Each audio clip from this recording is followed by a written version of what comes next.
Welcome to the Greener Way podcast, a show about people, planet, and purpose, and how investors and corporate leaders push forward in a complex world.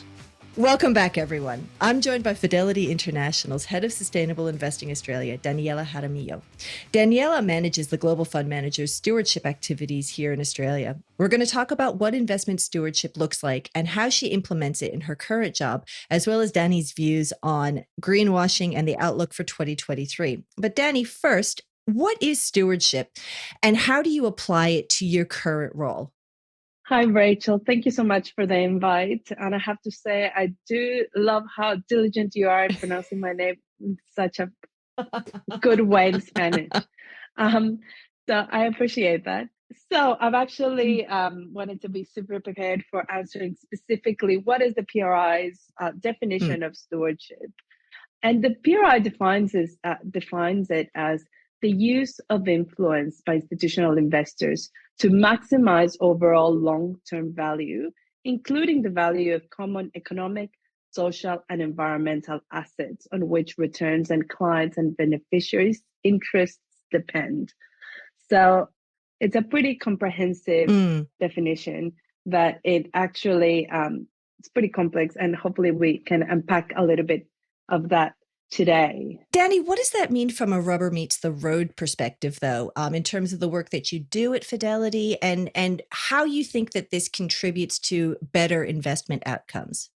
Yeah, I think to fully answer your question, it's important that we kind of go a little bit back into understanding how stewardship has evolved, because this is not only a Fidelity story. So it's for investors. The concept of stewardship has evolved through the years.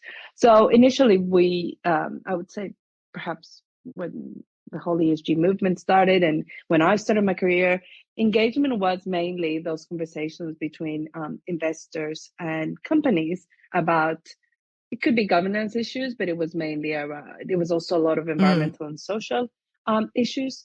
And they were mainly related to how investors would ask a lot of questions about what companies are doing, trying to understand in a way, trying to assess how those might impact risks. But it was mainly asking questions about how ESG issues impact their companies and at times show expectations. So say, we would expect you to be managing this material ESG risks in a specific way.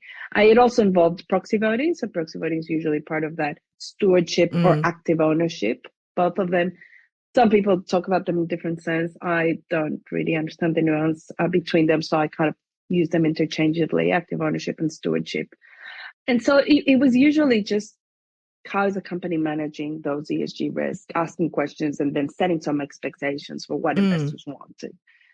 But that has changed, I would say, in the last 5 to 10 years, at least the way we're making it a bit, I would say, more 5 to 3 years. And it's become a bit more explicit how investors are moving to worrying a bit more about systemic issues as opposed to just idiosyncratic company issues. So if I might provide an example that explains kind of the difference, if I'm meeting with a chemicals company and I am asking them about how they're managing the water pollution. So let's say they have a lot of pollution going into the water, and I'm saying, how are you managing for those risks? And the company answers and they say, look, we've actually checked with the regulator and there's a big loophole there and we don't have any obligations to clean it. And we don't anticipate that this will change. So we've managed our regulatory risks. And then I say, well, but how about if somebody comes and sues you? No, we've actually talked to our lawyers and we're actually fine with that. That answer, if I'm just like thinking about it from a much more simpler, I'm managing my ESG risks in that company perspective, that answer might be enough. However, if I start thinking across my whole portfolio and I start thinking about that other investment that I have, let's say a dairy farm next to the chemicals company that is using the same water, and after a conversation with that dairy company, they tell me the biggest problem is that their cows are dying because of the water that they're drinking that's very polluted. Then I start connecting the dots and I'm saying, well, the chemicals company might be fine for managing the risks, but in the real world, that water is still polluted and it's still causing externalities. And those externalities are potentially costing me money. So there's the net costs of that to me as an investor, because that dairy company is not making any money anymore, might be higher than than whatever it would have costed to the chemicals company to process that properly. And so that causes me to want to solve the problem, the real world problem, which is the chemicals company, actually, I know you're managing for the legal and the regulatory risk, but I actually need you to stop doing that, because I have a lot of companies along that river that might be getting impacted by this. I already know one for a fact. I can't measure all of them, but I know that this is an issue that I want you to manage. And having those expectations that consider not only one company's, but you're thinking at the portfolio, the system level, is, I would say, what that evolution from that single company, ESG 0.1, some people call it. There's all sorts of names that are rising on to how to define this. I think of systemic stewardship, one that we use at Fidelity, and I think that's kind of how that has Just a quick shifted. note to make sure that I'm clear on this, Danny. When we talk about externalities, we're talking about things that don't necessarily appear directly on a company's balance sheet, but are present in terms of those real world outcomes, as within communities and within ecosystems. Am I correct about that? Yes, so externality is the term that economists used to love to use. But it's basically, what negative impacts are you having on a society that might not be costing you as a company money, but they're certainly costing somebody. And I think the interesting thing there is that what gets defined as externalities now is it's a commonly evolving space. I remember, carbon emissions used to be the ultimate externality, and now we have means for pricing and reporting on it. So I suppose that's another level of risk, right? That what a company accepts as not within their boundaries today may very well be in their boundaries 2, 3, 5 years in the future. That's absolutely right. And so this is an issue that long-term investors are mainly concerned about. If I'm a day trader, I'm not concerned about that. But if I'm a long-term investor, as most institutional investors, I would say, are, or even in any other type of investor that's thinking a bit longer term than maybe the next year, these are things that are become much more important. As we talk about all of this, we've sort of been dancing around this idea of real world outcomes, Danny, which I think is a really interesting way of framing a lot of these conversations, particularly when we're talking about things like stewardship. How do you think about real world outcomes?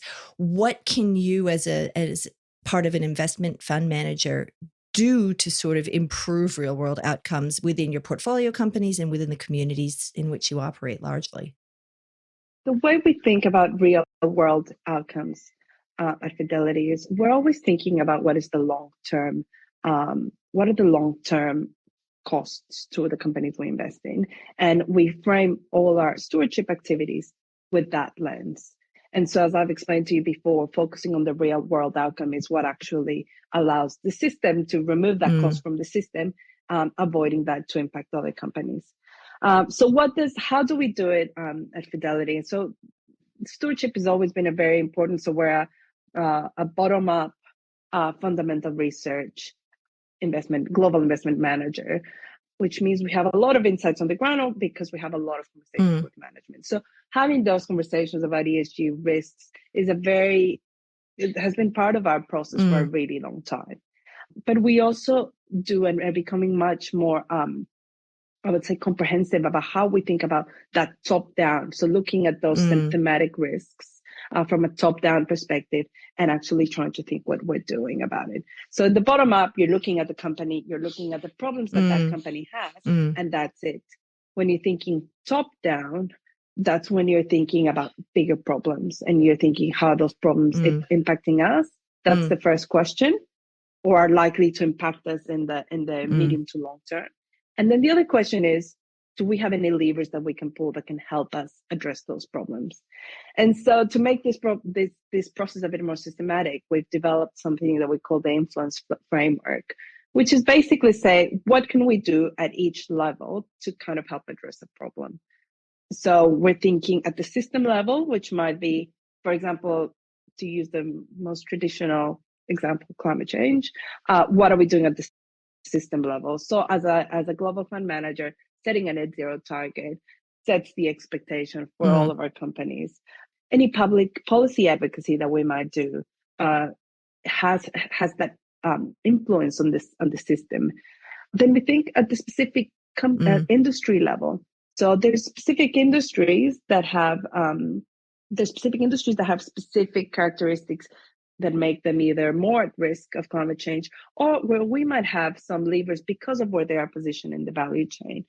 So, for example, we might not have that many levers to influence emissions in steel makers because they might not be listed companies, but we have a lot of exposure to miners that have scope 3 targets. And so we might try to reduce carbon emissions and try to ask the large iron ore miners, which is a key component to steel producers, to actually set ambitious scope 3 emissions, so that in a way we're kind of influencing those steel makers. So that's kind of an example of how we might think of things. So that's kind of at the industry level. And then we have the company specific level. So that's just looking at a company climate transition plan, for example. And then the fourth level is what are we doing at the individual level? And this usually looks more at what are we doing within our investment professionals within Fidelity. So kind of what type of activities do we do from a training perspective? Climate, I think most of them are pretty sophisticated now, but as there's other big thematic issues like biodiversity. So how to investigate and how to understand biodiversity when making an investment decisions, it's something that we are ensuring that all our 400 analysts on the ground actually know and understand and know what questions to ask. So that is what we call our systems, our influence framework. And so if you see what's very different from this to the previous example where you kind of just start with the company, here the tools that you use to try to achieve real world outcomes are much broader. So you have public policy advocacy. You can be talking to NGOs at some point. You might be doing public policy advocacy at a very regional level. So something specific to Australia versus just doing things that are more global. Setting a target in itself, being outspoken in the media about our net zero target. They're all part of the tools that we use to create the specific outcome. So the challenge now becomes, how do we actually show that we're causing a real world outcome? And this is where things become a bit more complex.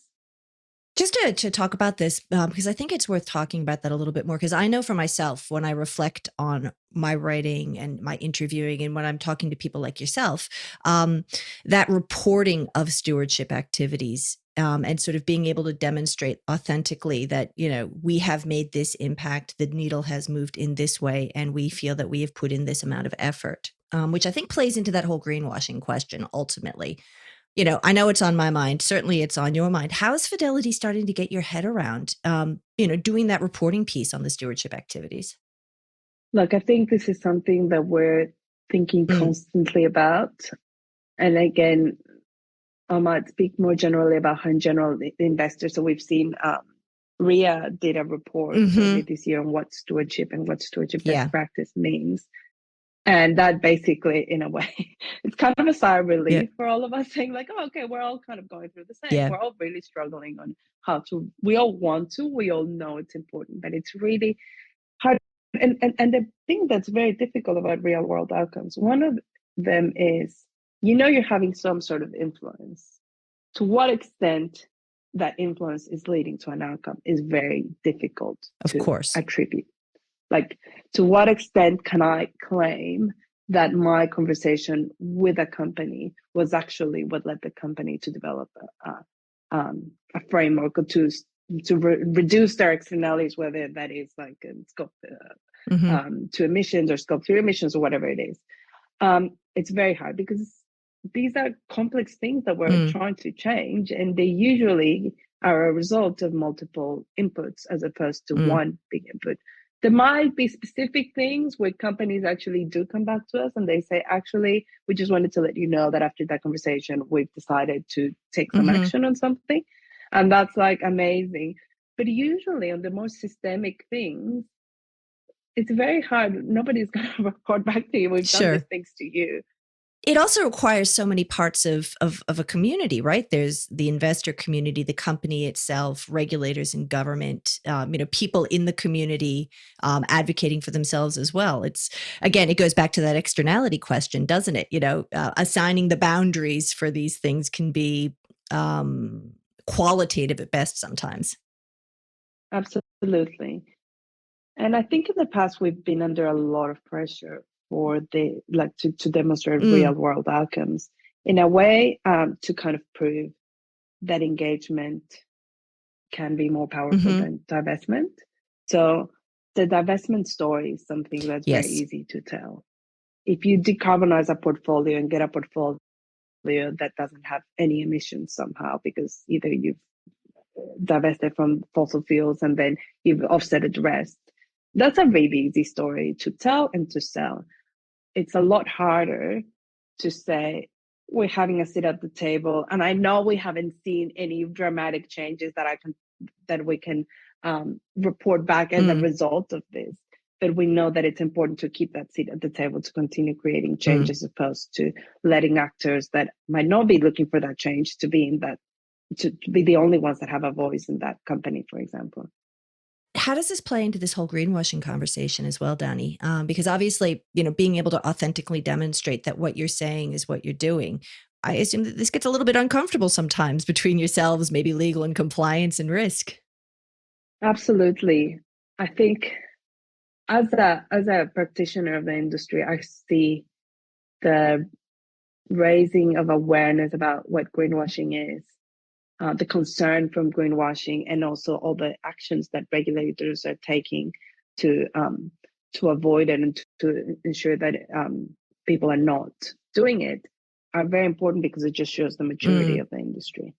But on the other hand, I have to say, I am a bit frustrated as a practitioner, and I don't think there's any other way around it, but it is how much time you spend thinking about how to report and trying to report something, as opposed to actually doing the work that's going to lead to the change. So that is something that we're all grappling with. How do we balance how much we report, and how much effort we spend reporting, how regularly we need to report? So I think we're trying to figure out how often, how regular, but I also understand that our clients want to know. And so here, what we're going to have to come to terms with is, I think investors need to understand, clients, so asset owners, need to understand that we can't necessarily provide that attribution. And I think most of them understand it because they've done it themselves and they realize that it's very hard. But I think what we're leaning to is kind of trying to explain what we're doing to try to address things at the system level. And so that fully outcomes impact reporting becomes very difficult, but trying to report more comprehensively of what you're doing at each level of the system, even if it is activity type, and even if you haven't achieved progress. I mean, I had a chat with a large institutional investor here in Australia that was telling me, she said, I just want to know, even if you haven't made progress, what do you think that is? And what is the response that you're getting? Like, we don't only need to see the positive stories and the amazing case studies, because we all know that they don't happen that often. But even just demonstrating the effort that's going on and kind of being able to tell the story of the rationale. So we're prioritizing and we're spending resources in this specific issue because we think this issue is important, or we did our own submission because we thought that we wanted to influence public policy in this specific way. So being able to articulate the story of the theory of change, I think it's one of the ways in which we can get around it, and try to report without obsessing about reporting on impact I love that outcomes. theory of change model, Dani. I mean, goes back to sort of, organizing work I did back in the day. And I just think it's such a useful narrative framework, among other things. So, which is why I love reading your reports. And speaking of the reports you're writing, Dani, as we're coming to the end of our time together, what topics are you thinking about for 2023? Obviously, you've name-checked climate change. That's never going to go away. But what else what is occupying your time? Globally, we're looking at, I think, like just transition continues to be very important. Biodiversity and deforestation continue to be very important, and we've launched engagements on the back of that. And we're thinking obviously about how more locally, we're thinking a lot about mining. I mean, that's my topic, and I probably need another full podcast where I can tell you everything that I'm very passionate about mining and their role in decarbonization. But we'll continue to be focused because it's a very difficult sector, but it's obviously very important to the Australian economy. We think it's key to ensure that miners keep their social license to operate, and for us to alleviate a potential bottleneck in decarbonization. And that means addressing multiple challenges, from cultural challenges that they have to how they work with First Nations to how they're dealing with their own technology for decarbonizing. So that's something that we're hoping to be here locally in Australia to continue talking about and engaging and trying to and create some sort of influence at the system level. Look, I will drop a link to you, and I had an amazing conversation on your critical minerals and mining report. That resulted in a feature article, and I will be sure to drop that into the show notes because everybody should check out that report. Daniela Jaramillo from Fidelity International, thank you so much for taking the time to speak with us. Thank you, Rachel. Excellent. Thanks for listening to the Greener Way podcast. If you liked today's show, remember to rate and review us on your podcast platform and make sure you're subscribed so you don't miss an episode. Any feedback? Contact us on podcast@fssustainability.com.au. I'm Rachel Allen-Backus. The Greener Way podcast is a product of FS Sustainability, a show about people, the planet, and investing in our collective future. All information in this podcast is for education and entertainment purposes only. The Greener Way podcast gives listeners access to information and educational content provided by discussing numerous financial sustainable options and our featured guests. It is not intended as a substitute for professional, legal, or tax advice. The hosts of The Greener Way are not financial professionals and are not aware of your personal financial circumstances. FS Sustainability operates under an Australian Financial Service License and the exemption made available under the Corporations Act 2001 in respect to any information or advice given. Before making any financial decisions, you should read the product disclosure statement and, if necessary, consult a licensed financial professional. For more information, head to the disclaimer page on the FS Sustainability website, fssustainability.com.au.